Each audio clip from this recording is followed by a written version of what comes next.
Hello.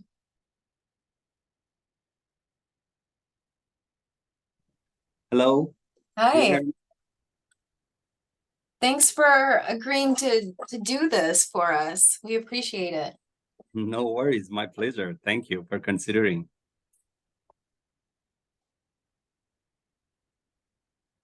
Um, Jane is going to be joining us and she's going to host the session. So I'm just going to wait for her to get on and Sure. then I'll probably jump off. But do you have a PowerPoint presentation? I do. Okay. So I'm going to make you a co-host so you can share that. Sure. Oh, there's Jane.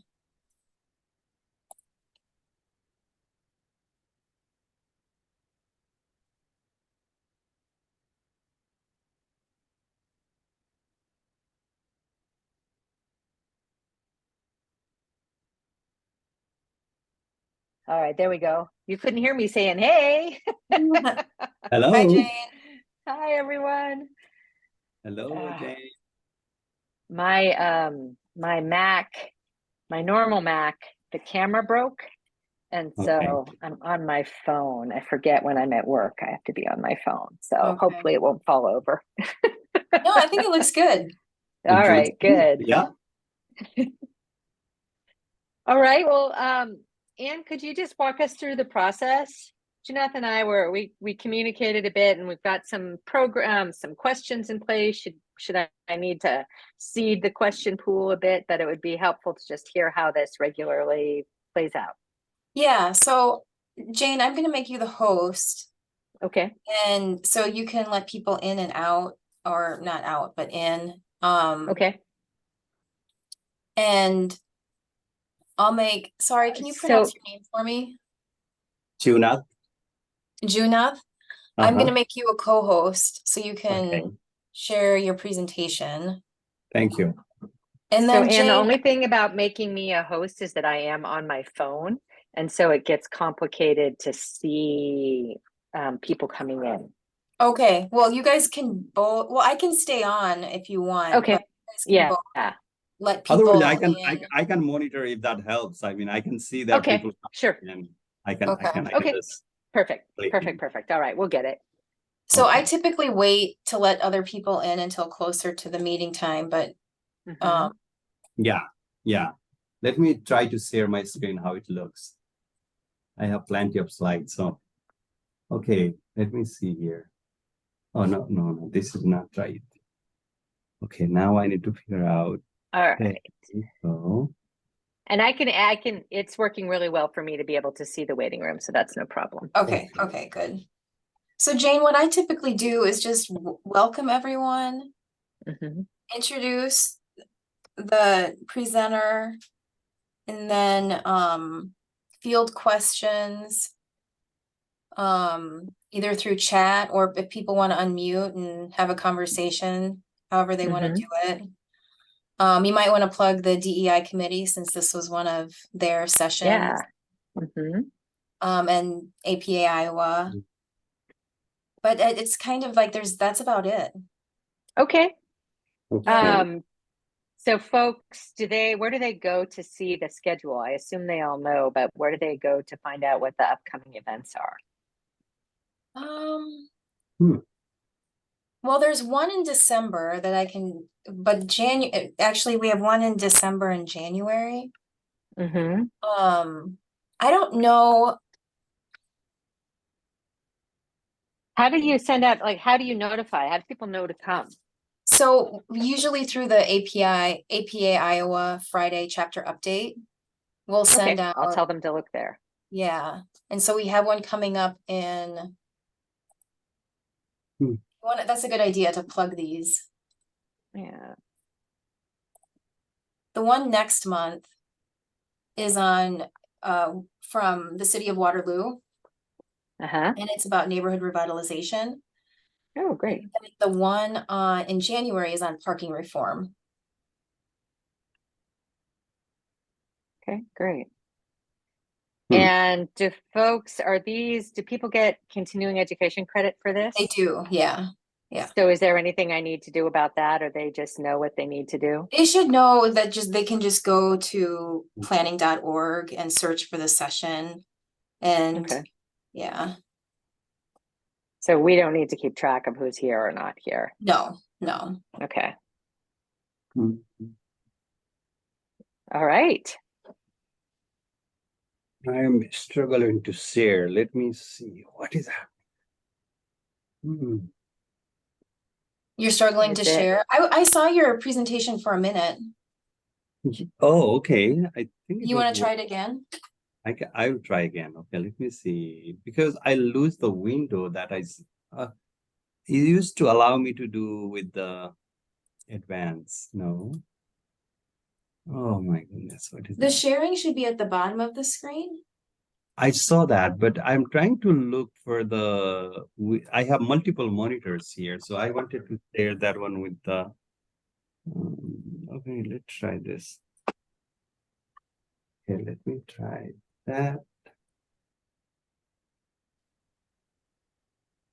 Do you see my presentation, or you see the Ew, other? it's not in this, it's not in the viewing mode, but yeah, I see the slides. Do you want to start the slideshow? I think there is something I need to do on this. Now I don't know. How can I switch this from viewing Yeah, mode okay, so to stop sharing. okay. Oh, okay, there. Do you on your monitor, do you have it in the slideshow mode already? Yes, I do. Okay, so go back to share screen and then pick the screen that has the slideshow version. Okay, share screen. Oh yeah, this is the one. Is it good That now? looks good. Yep. Yeah, that's I can good. see it too. All right, that's great. I was nervous a little bit. What is happening? And There we Junath, is your last name Gamiri? Yeah. All right.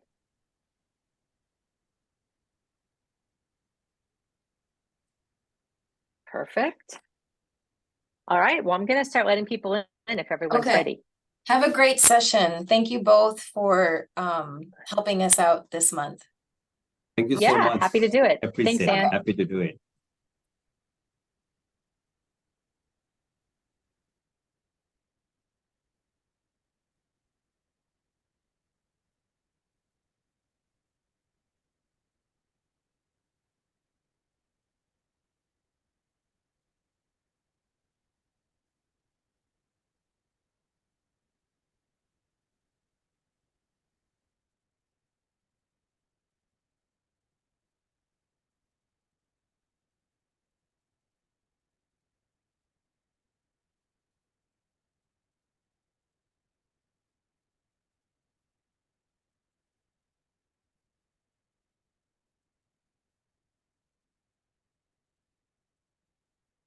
Hi, folks. Welcome.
Great seeing all these folks show up. Nice having everyone here today.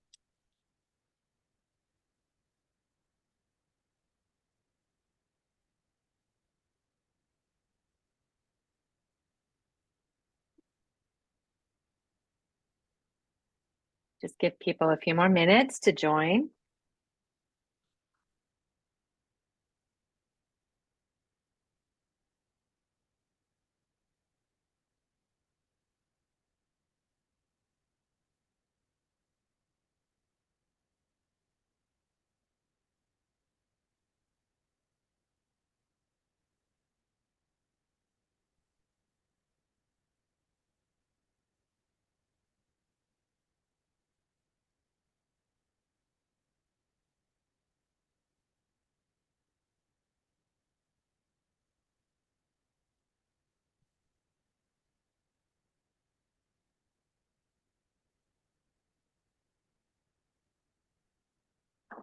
All right, well, we'll go ahead and, Junot, if it's okay with you, let's go ahead and we'll start slowly. And there might be a few more people who come and join us. But hello, everyone. Welcome. It's great having you here. Welcome to Planners on Tap. Whew, we're getting close to the end of the year, which for those of us at the university, that's super exciting. But I'm really excited today to be able to welcome Junath Gamiri, an assistant professor of community and regional planning here at Iowa State University in the Department of Community and Regional Planning. He has expertise in environmental justice, disaster management, and climate action planning. Before joining Iowa State, he worked in diverse fields of disaster management and developed materials for FEMA certified training courses in the National Disaster Management Training Center. Geographically, his research focuses on the continental US, US territories, island countries, and South and Southeast Asia. So a diverse set of geographies there. And he received his master's and PhD from the University of Hawaii. So please, you can't hear the round of applause, but everyone please welcome Junath and go ahead and take it away. Thank you, Jane. Appreciate it. First of all, I want to appreciate Iowa chapter of American Planning Association for this opportunity to share my ongoing research. And I'm trying to compare Nepal and United States. What a long kind of and big long distance comparison I'm trying to do. I try to see the disaster recovery from the lens of opportunity, as well as how it can reinforce some of the vulnerabilities that were pre-existing before disaster occurred. So bear with me, maybe around 30 to 40 minutes I'll take, and we'll have question and answer after that. Let's get it started. So outline, this is the generic outline. I want to talk a little bit framing of my research, why disaster recovery is important, and get to my research questions, methods. And first case, that is 2015 Nepal earthquake recovery. And I'll take you to these remote areas that I got chance to visit this summer and talk to folks there. And I also bring you home here in Iowa and try to see how some of the recovery planning efforts are going on here. And based on those two cases, I will draw some findings and planning implications. Then we get into next step of this research. Along the way, if you have any questions or concerns, you can ask me. You can raise your hand, and I will happy to respond. Or you can wait until the end to the question and answer session. Junath, I'm going to do just what I was going to ask if you're okay. If people have a question, are you okay if they unmute themselves and go ahead and jump in for a clarifying question along the way? That's okay. That's fine. That will Yep. I like that because it will be more interactive. That's what I want. All right, super. Thank you. Thank you. So disaster recovery is complicated topic. It provides a lot of learning and also opportunity to build community resilience. Normally during the disaster recovery, things gets a little speed up to catch up, to return to the normalcy. And we try to plan for effective resource use and also really promote resilience principles in the long term. And sometimes disaster recovery planning happens before disaster occurs, and other time it happens after disaster occurs. So I'll try to chip in both scenarios in this presentation. So in the pre-disaster recovery planning, as you know, a publication by American Planning Association on kind of like disaster recovery, it lays out pretty well what are the conditions for pre-disaster recovery planning and what kind of things can happen before the disaster occurs for the recovery.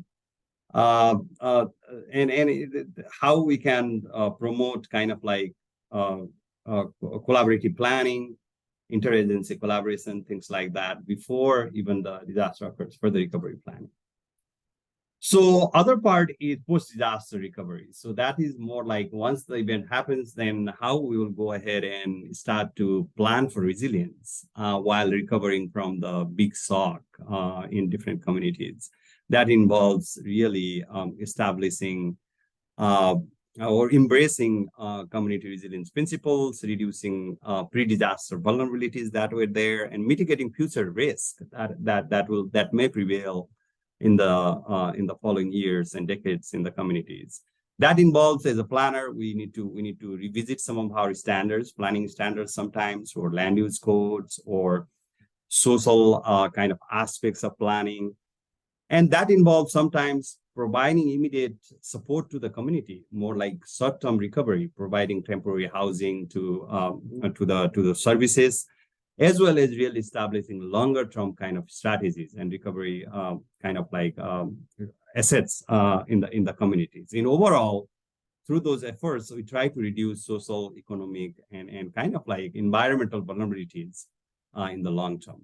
So I know I went through a lot in this, but that is kind of foundational principle to guide these case studies I'm proposing here. So based on those kind of principle of social vulnerabilities and value of recovery planning, I want to put ahead two research questions: how the recovery planning practices impact the disaster vulnerabilities across different communities and different contexts. I want to evaluate that. And then also how it can provide opportunity to build community resilience in the long run. So with the case studies from Nepal and from Iowa, I want to answer these questions. So typical methods, a kind of mixed approach I use in this research, as you see here, interviews. I did a bunch of interviews, as well as surveys. I also did pretty large amount of survey among those residents in the summer, but I do not want to talk that here. But mainly interviews in Nepal. I visited two kind of like settlements that were established after the earthquake. To move people in safer locations. And also in Iowa, in Iowa is still going on. I still have a lot of interviews to do, but I started 6 county emergency management agencies interview, focusing on recovery planning, what they are doing and how they are embracing some of the challenges of risks and vulnerabilities. And I did pretty extensive review of secondary literature that includes news coverage, kind of reports, and so on. And I also evaluated plans, that is hazard mitigation plans of 16 counties, which are along the Mississippi and Missouri rivers in Iowa, as well as national policies that are published after the 2015 earthquake in Nepal. And then myself, I did some participant observation, went there in Nepal in different communities and observed those efforts in firsthand. So now I want to take you to Nepal. So if you're not familiar with the geography, it is 7,600 miles away from Iowa. So it is very other side of the globe. It is a landlocked country with around 40 million people, relatively small the country. And so the picture you are seeing here is that the epicenter of 2015 earthquake. And these are the tents that were established after that village where the epicenter was completely flattened out by the earthquake. So, but a lot of innovation happened after the earthquake. So really, the disaster management system was streamlined by establishing emergency operation centers. And also they established central body of disaster recovery planning, which is called National Reconstruction Authority, which was temporary, but it established the legacy of recovery planning. And also there were a number of national guidelines in disaster risk reduction after this earthquake. So the point I'm trying to make here is kind of like this disaster was really huge and did tremendous amount of damage, more than 8,000 deaths, and more than kind of like more than kind of like 45,000 houses got destroyed. But it also offered this kind of like opportunity to think about disaster management, disaster recovery planning, how we can do better. That's why a lot of new innovations happen in policy level, at projects level, institutional level, at the national, district, and local level in the country. And map here, basically, you see here all the aftershocks. And two of them were pretty large, 7.3 and 7.8 earthquake. And the location I'm focusing on is the second earthquake, that is 7.3 magnitude. So where is this located? This is the country of Nepal here, and this is the district which is called Dolakha. And inside that Dolakha district, one municipality is Bhimeshwar municipality. It is right here, as you see, and there are two integrated settlements established, moving the people from risky area to safer area. A whole village got moved, and those are the two settlements I'll be focusing on in this presentation. So what is integrated settlement? Before we move on to those two cases, integrated settlements were the concepts that is really reducing the harm for people and properties that people value. It is the strategy to move settlements from earthquake or disaster-prone areas to safer locations. So government initiated more than 30 integrated settlements of different size with the household size, household numbers 10 or above. Some of them are 90, some of them are 60. It varies quite a bit. And those settlements were government initiated, very well planned housing projects, relatively safe from the earthquake. So it is pre-planned or scientifically researched areas, and kind of like with the proper building codes and kind of land use planning codes.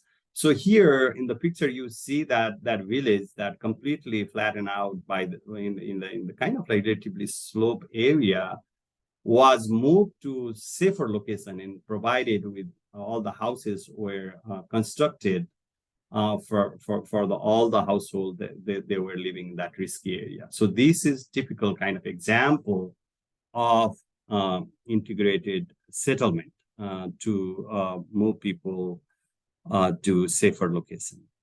So government decided to do that, and these are two beautiful kind of like integrated settlement they established in that Dolakha district.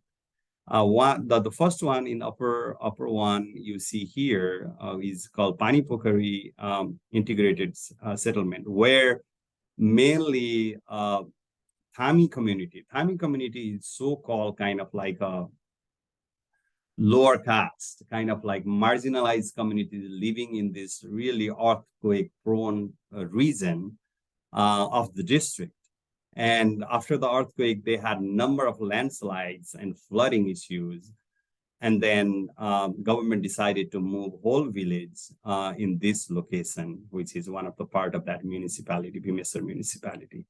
The second one was Jilu. The Jilu one is so-called kind of like higher caste, that is Chamalagai community. And they were not completely displaced from their location. They have been living there for a long time, but their house got kind of like, they are scattered all over that area. But later on, after the earthquake, once their houses got kind of like destroyed by the earthquake, they were moved to one location and establish kind of like a large settlement for them.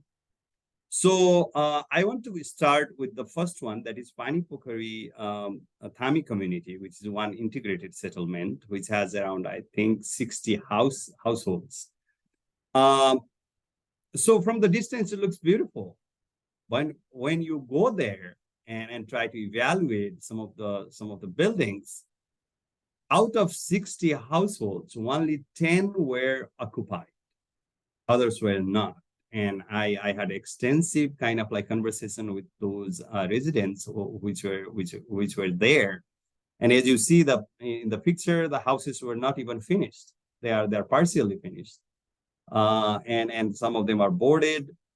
And I asked why this is happening. I mean, it's such a wonderful concept to make people safe, but it really translated one form of vulnerability to the other. I'll get into that in next slide.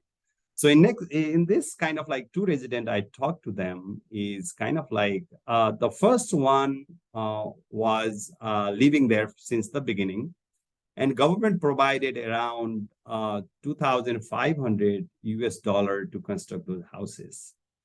And matter of fact, it costs more than $7,000 to $10,000 to build the house of this quality in that area, because everything has to be brought. So because of that, these kind of poor communities, they need to borrow a lot of money from banks and other kind of local lenders to construct those houses. And there were kind of like promises from other institutions that they will get support, but by the end of the day, they didn't able to get any support. So they had a lot of loan, is the first kind of respondent mentions here. The money that the 300,000 was not sufficient. It was enough to buy cement, rods, and bricks. Money was not enough. I have an 650,000, that is around $5,000 loan. There is an additional loan from other sources. It keeps me awake at night. I feel I am in a miserable situation. So similarly, another resident also reinforced that. So the point I'm trying to make here is, although the intention was good, but without kind of like overlooking some of the social issues that are pre-existing, being kind of like marginal groups, not having enough saving to support themselves in the recovery process, and not having enough resource to build those houses, was the major kind of hindrance for them. And then the vulnerability they had before, that was earthquake related vulnerabilities and exposure, was translated into economic and social vulnerability, because they couldn't even live in those houses because of unable to pay those loans. They are traveling to cities to make money to pay back those loans. So that is the story of Thami community. Then another one I visited was a little different. So they had around, I believe, around 70 or 80 houses there. As you see, they are relatively different. Some of them are even like 3-story houses. As you see here, in some of these houses are pretty large. Houses are beautiful, well maintained. And I got chance to talk some of the residents there as well. So so the point I concluded based on the evidence that observed and collected is that if there are no pre-disaster vulnerabilities, they are less likely it will continue in the afterwards situation. So same kind of intervention, 300,000 rupees they are getting, that or 2,500 US dollar, they are also getting the same amount of money. But these communities are relatively well off before the disaster. So they had other resources to cover the additional cost for their houses, although their livelihood was in trouble. so here, the first resident explained that the government told us to build our houses on flat land. We have been living in slopes areas for generations with our farm and livestock. It is hard to leave all that and move. It is painful, but we do not have that problem. They were living in the flat in first place, but the previous community was in the same precarious situation in terms of livelihood. Our area was flat and has no risks of flood. And second, kind of how the intervention was mismatched with some of the needs of the people is highlighted by the second respondent that I interviewed. He mentioned that we constructed an integrated settlement to seek each other's help, kind of building social capital. They have been living in the same way for a long time. But the way the integrated settlement was proposed was very top down, and livelihood was not considered in the process. So it is more like it was an urbanist agenda. We are regretting that we gave lands for the to construct this. So they gave the land. For the other community, land was provided by the government, and they also received the title for those land. But because of the other vulnerabilities, they couldn't really continue to use that house they built there. So those are the stories I had from Nepal. So how social vulnerability or economic vulnerability or disaster exposure translates from or transform from one type to the other in case of marginalized communities in the course of recovery planning. Then in Iowa, what I'm doing is I'm evaluating kind of like a story or the recovery planning effort of 16 counties along Mississippi and Missouri River. The reason that I did was kind of like this map, and also kind of like their geographic location and flooding being kind of common problem across most of them. That was the reason I selected them. But definitely, I in the future I want to extend the research in other counties as well. So what I did for this particular research is I evaluated 16 mitigation plans they have from the lens of disaster recovery. So it is the previous example from Nepal was post-disaster recovery planning, and this one is more pre-disaster recovery planning. How counties are going forward in the recovery planning process, and I interviewed state recovery planners and until now 5 county emergency managers, but I have planned to do all 16 if they agree to interview, basically focusing on their recovery planning effort, their disaster experiences, their roles in county and state disaster mitigation. And also I included questions that are related to climate change impacts and future disasters, how they are being ready to deal some of these impacts.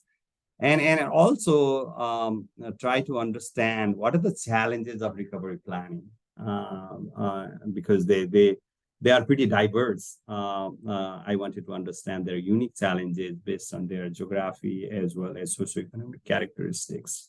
So there is a unique kind of like situation in Iowa based on those interviews that I did was they have kind of like people in these counties that I reached to, they have participation fatigue across. And they also have tremendous amount of human resource challenges. One of the interviewee was explaining that the people that I want them to participate are so many are on so many committees. There is not this vast volume of people anymore that used to volunteer in different areas. Now we have one person that are on 6 committees. And we even see that with the emergency managers for our state association.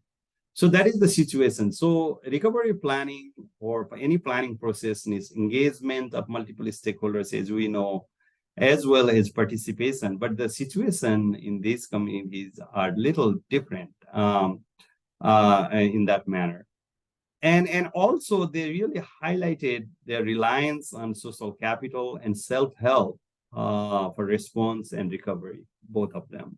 So for example, one of the emergency coordinator for the county was explaining that I help with the food pantry just so I have contact with the most vulnerable people, because they are the one that are going to end up reaching out for me for the disaster assistance.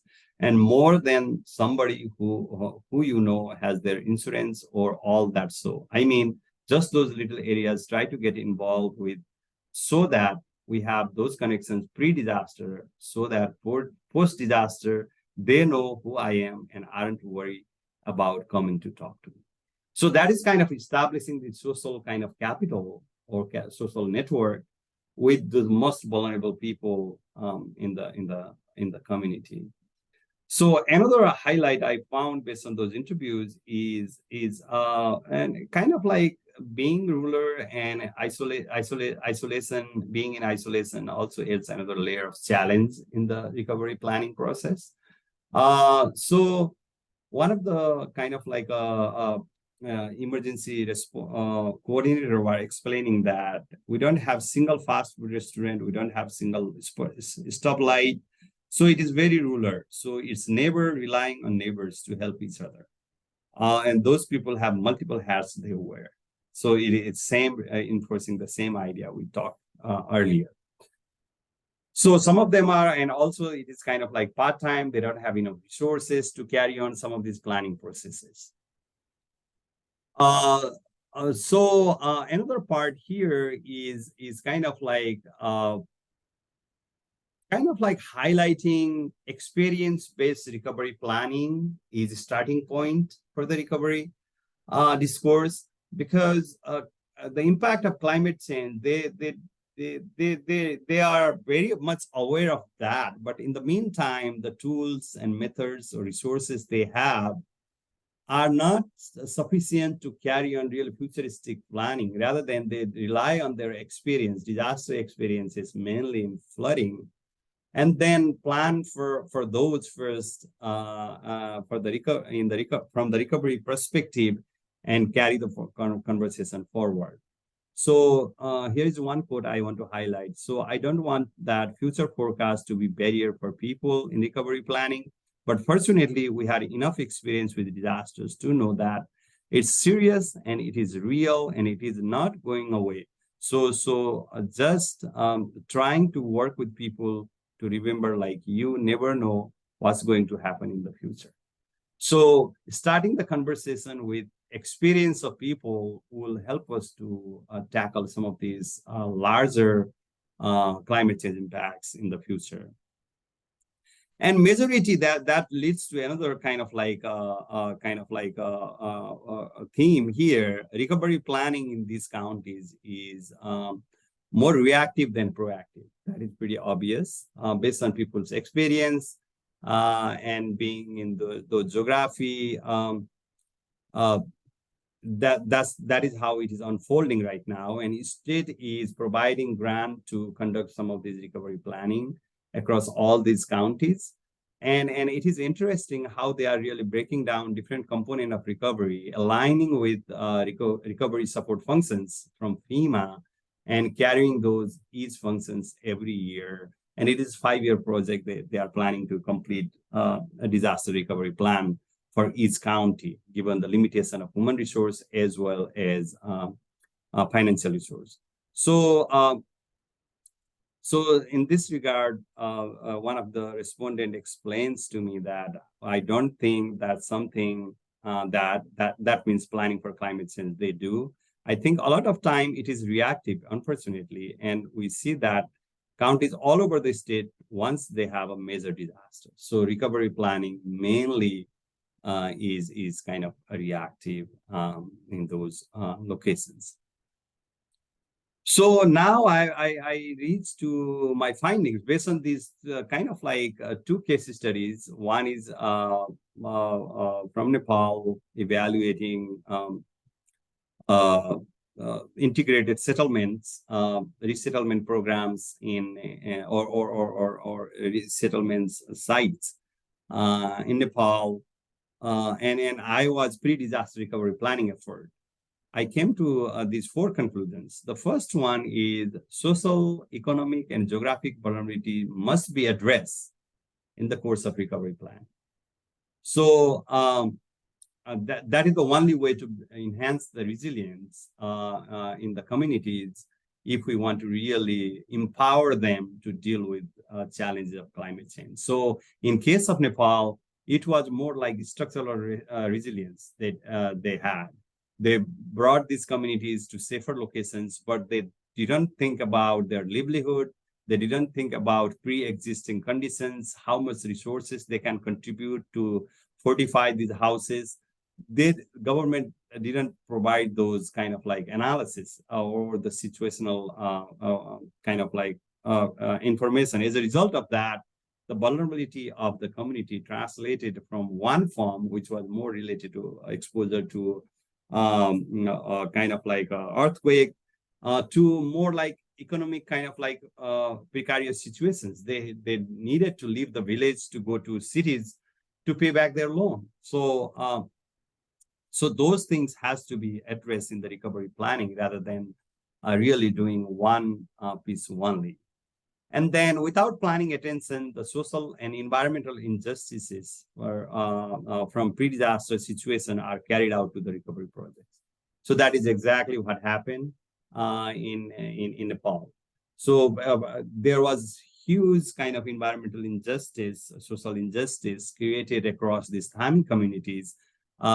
Before it was in different form before earthquake. Then when earthquake struck, then that kind of vulnerability translated into other form rather than really eliminating from their livelihood. The third one is the hazard mitigation plans has some discourse, especially in Iowa, kind of like on disaster recovery, but it doesn't have clear and more comprehensive provisions on disaster recovery planning. So especially focusing on climate change impacts in the future, including drought and flooding and so on. So that is why we need to have another planning effort to carry on disaster recovery planning before the impacts, climate change impacts will be widespread in the state. And also in the context of Iowa, especially one-step process of recovery planning will not be sufficient given the situation of financial, human resource situation of these counties. So it will be incremental planning approach we need to follow by really breaking down the recovery planning into different pieces and carrying on one small piece at a time in these kind of like locations across these counties. So going forward, what I will do is I will continue my interviews to better understand more of the challenges and opportunities of recovery planning in Iowa. And I'm going to extend my research in Nepal to other integrated settlements across the country. This summer, when I get chance to visit next summer, 2024, then I'll visit other places and try to see how it is unfolding, especially recovery planning is unfolding and also vulnerabilities or resilience is unfolding in these locations. And also in Iowa, I want to do a recovery planning survey among the residents, general public, in these 16 counties to better understand what does it mean for them, what does it mean for their household, what does it mean for their community, what is the recovery looks like as an individual level. I want to understand that so that it will be more comprehensive pre-disaster recovery planning process for these counties. And also, if in the future I'm planning to really extend this research in other parts of the FEMA region 7, and develop eventually develop some training courses for counties to carry on some of this recovery planning by themselves. With that, I want to end my presentation here, and I will be very much interested to hear more your reactions on this. Thank you very much. All right, wonderful. Thank you so much, Junath. And I realized I was so excited, I just jumped right in. So a number of people came a little bit late, but welcome to our November Planners on Tap conversation. My name is Jane Rongerud, and I'm faculty in the Department of Community and Regional Planning. As I'm sure you all know, this event is brought to you by your Iowa APA chapter, and this particular session was organized by the DEI committee, the chapter's DEI committee. And so the traditional process is that we have a presentation and then time for questions. So please feel free to unmute yourself and jump in. Also, Junath, if you can keep your eye on the chat, since that's hard for me to do. I'm working with my phone today, but you can also feel free to put questions in the chat.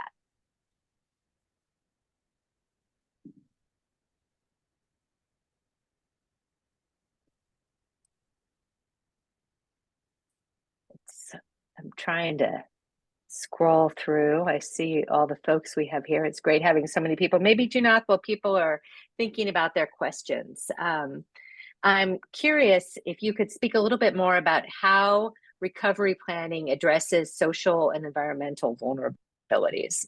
Seems like a big task. Yes, thank you for that question, Jane. I appreciate it.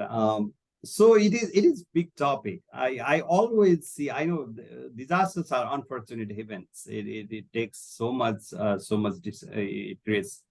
they create so much disturbances, and we are observing more or so in United States only this year. We observed a record number of weather-related billion-dollar disasters that are more than $25 billion disasters we endure only in 2023.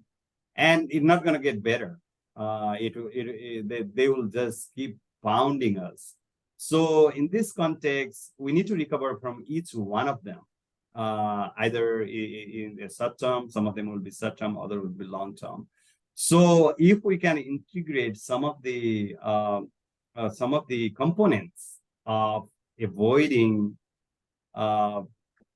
really reinforcing the status quo pre-disaster situation. If we try to avoid that and try to be more innovative, I think institutions are moving in towards that direction now. If we do that, then there are so much opportunity they offer to address environmental, social, economic, infrastructure, all kind of vulnerabilities we can address in the course.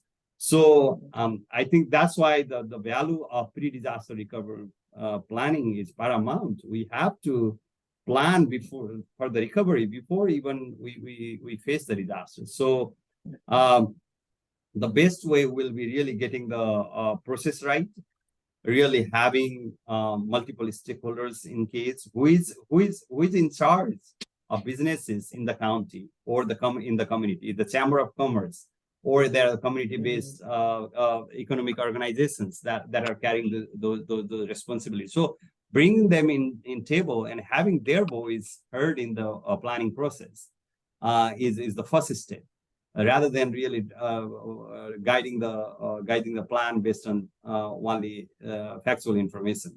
So I think having that process right and really getting everybody's buy-in in the planning process is the key to address social and environmental challenges that community faces. Can I ask you, as a continuation of that, and you and I have had this conversation before, but I'm wrestling with this right now, so it's very much on my mind, which is this piece about lived experience, right? Maybe it's because I'm teaching the undergraduate planning theory class and I'm trying to explain to them what engagement could be and what we try to learn. But when you talk about bringing people to the table and including a range of stakeholders, it's a big challenge. to really get to that point of understanding people's lived experience. So what kind of planning tools do you see available to help with that? And how does that improve the outcomes of disaster management and disaster planning? That is a very good question, Jen. It is so much. It takes a lot of effort. The first thing, personally, when I do engagement part, or when I start to engage with the community, it is a conversation we need to have. It is the transparency, conversation, and flexibility. Flexibility is the key. I mean, people want to care about their future, but if we do not give the proper platform to care, then it will be just like another checkbox. And we have been doing that for so long. As a result of that, as I showed in my previous slide, is the participation fatigue. How much we need to participate so things gonna fall into place. So that has to go away eventually. That's where communicative, kind of collaborative approaches that we do. I think it is more like a partnership with the community rather than like the expert and a stakeholder relationship. So that's why I have been when I do research, I have done a number of research in Vietnam.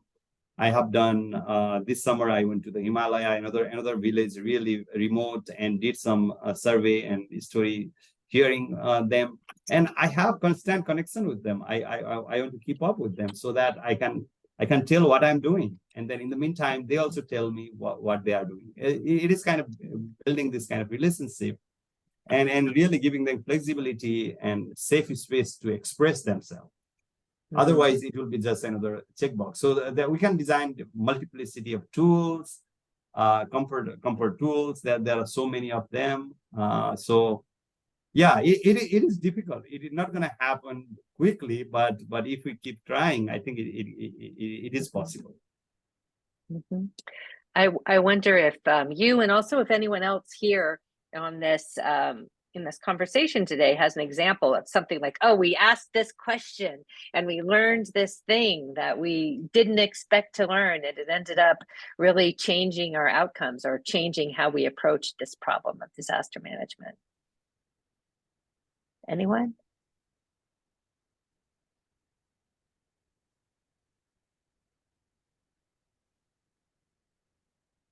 Nothing? Well, how about you, Junath? I mean, I suppose those are the conversations that you were talking about from Nepal, where you saw the houses and then heard from people that they were incomplete because they couldn't afford to complete them. Yeah. So sorry, I have been talking a lot, but I will be happy to answer that question. So this summer I visited this small town in kind of like in mountain region, where it took us almost 2 days to reach, and then Wow. then there was not motorable road. It is all mules and animal power they use to do things. And I wanted to know the water level in rivers, how it is changing and how the snowfall is changing in the region. And at the beginning, first day, I just talked to people. That's what I did. I have been talking and it is kind of like and for this kind of small communities, the worst gets really quickly everywhere. Who is in the town, and people become really cautious. And then once I start to talk to people, then slowly they start to come to me and tell their stories.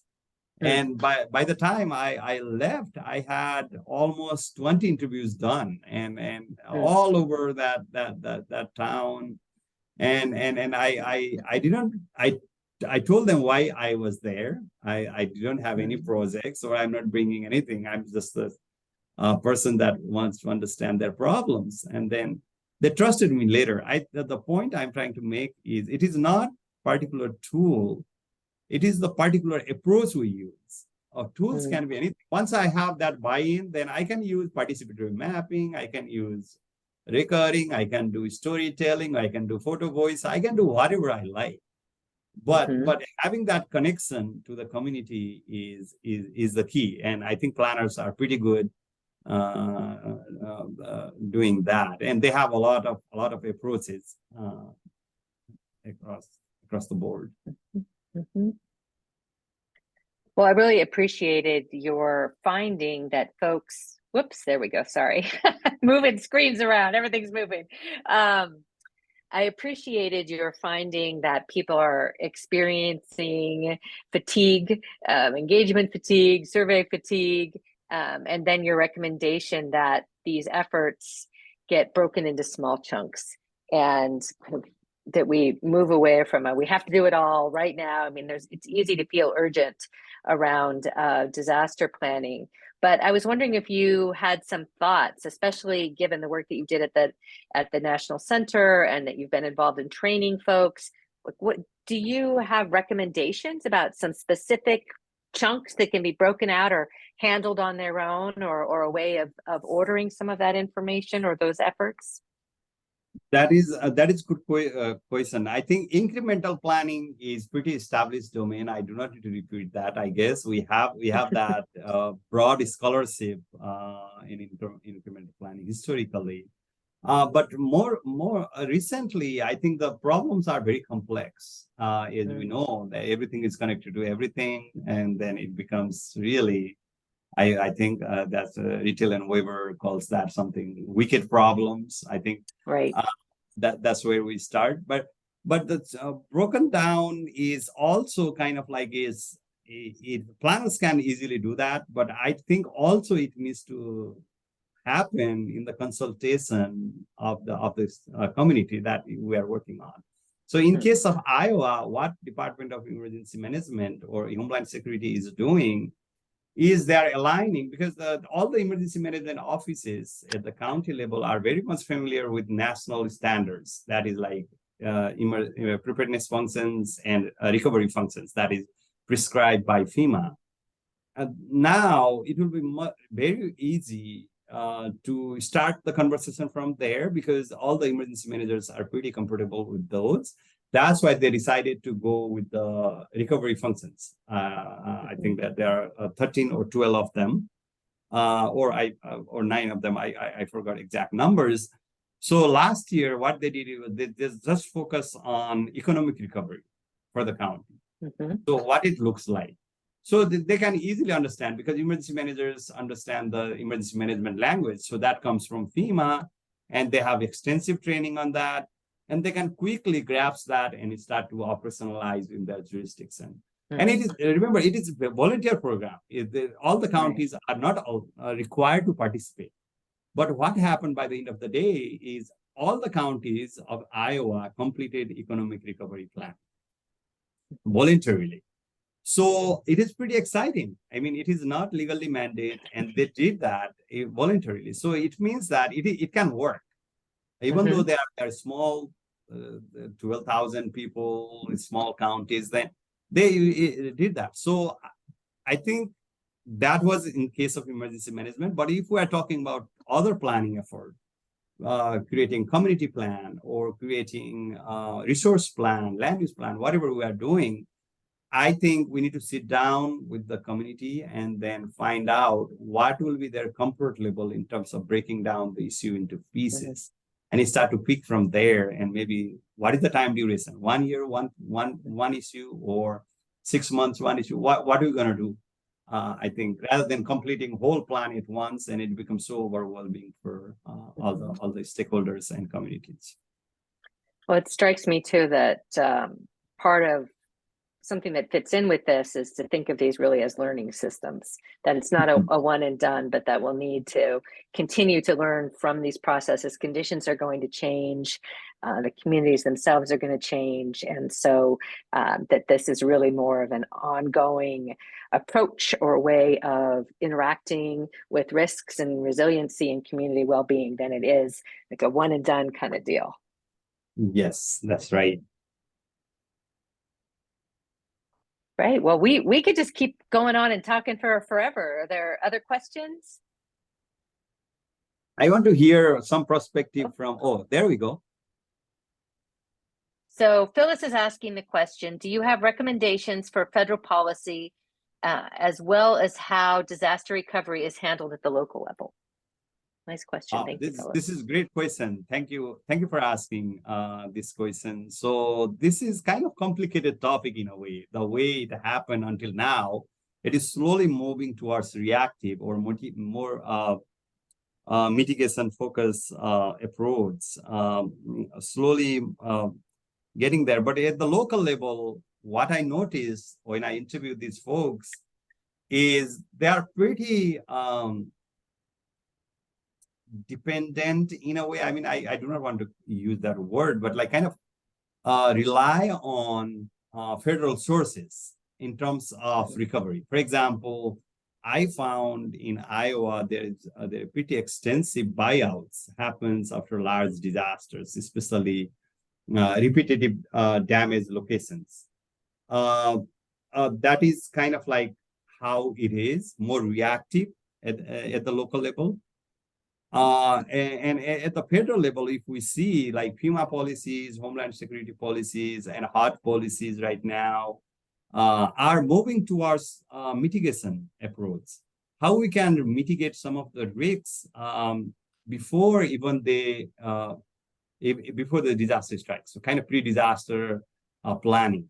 They are focusing on that. For example, baseline community resilience,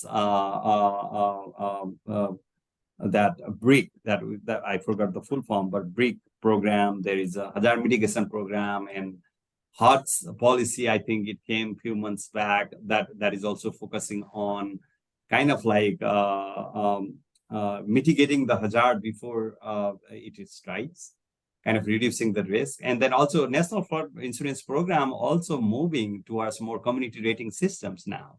I think they already published most of the state level kind of like analysis, rather than really always depending on a subsidized kind of like rates for the flood insurance. So at the local level, still there is a reactive approach, more focusing on kind of like once disaster happens, then we start recovery planning, and mainly depend on kind of federal sources for that. But at the federal level, it's slowly we can see that the gear is shifting towards more mitigation and pre-disaster mitigation program and projects, which is great. I mean, hope it will.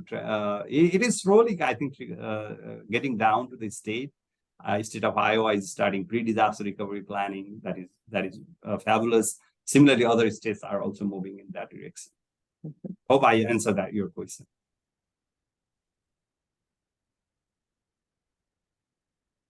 All right. Any final questions?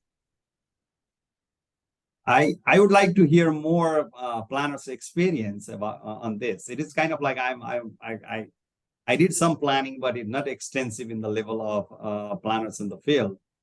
How they feel about this incremental approach of planning, bringing the planning process or breaking the planning into smaller pieces for the larger issues.